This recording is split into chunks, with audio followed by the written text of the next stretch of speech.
No matter what side of the aisle you're on, the two droids from the original trilogy, R2-D2 and C-3PO, have consistently been two of the most popular characters to turn into action figures, whether it's because of their passing resemblance to an Oscar in a trash can, or just the fact that they add comedy and adventure.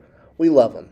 And R2-D2 has been done many times, and there have been attempts to make him look more metallic with paint. And, like I said, as R2-D2 being one of the more popular characters, we have gotten many, many versions of him as toys over the years in different scales. Some of them feature action features that R2 actually does in the movies, like having a periscope or sensor port pop up, even though they can't seem to call them correct on packaging, or things that he's never done in the movie, like extending his head 2 feet up because, hey, why not? Action features for kids are fun. Heck, you could even make R2-D2 out of building blocks, and it's still fun.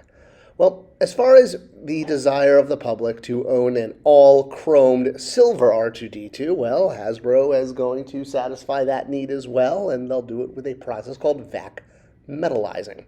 Slightly different from how they poisoned the original actor who played the Tin Man in Wizard of Oz, vac metallizing requires the heating of metal, and it, through a vacuum pump, settles on the figure. I've done a couple of videos explaining the process.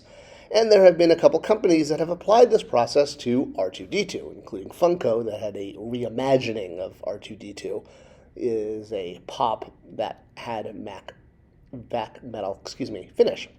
So what does vac metal do besides make a figure shiny, and reflective? Well, that's basically about it. But as kids like shiny things, shiny vac metal has become a very popular thing to do to figures. Now, R2-D2 is part of a sort of series of figures, but it's the only one that's actually vac metallized. All the others are just painted silver. So you can see the difference between silver paint and silver vac metal.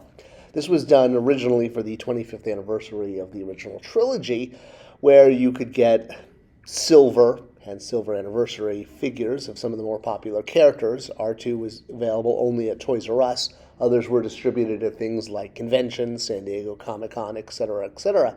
And since the promotion went for about 2.5 years, later figures that didn't quite match up with the 25th anniversary just became silver edition versions with the year printed on them. So Darth Vader here didn't exactly come out for the 25th anniversary, still got the 25th anniversary package and line look with the silver paint.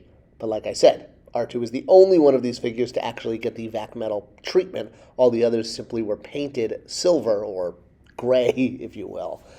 And it's also interesting that this R2 actually has vac metallized paint ops, which is very rare. You can see the blue that is painted onto the vac metal. Usually when figures are vac metallized, it's a single color. So it does stand out in that sense in toy history, and even though R2 didn't exactly look like this in the original trilogy, I picked it up because at the time it seemed like a novel idea. Although with my rule of not getting figures that aren't accurate to the original trilogy, this one doesn't quite fit in with that. But hey, at the time, back in the early 2000s, we didn't exactly know how deep they were going to get, and it seemed like a good idea to pick up.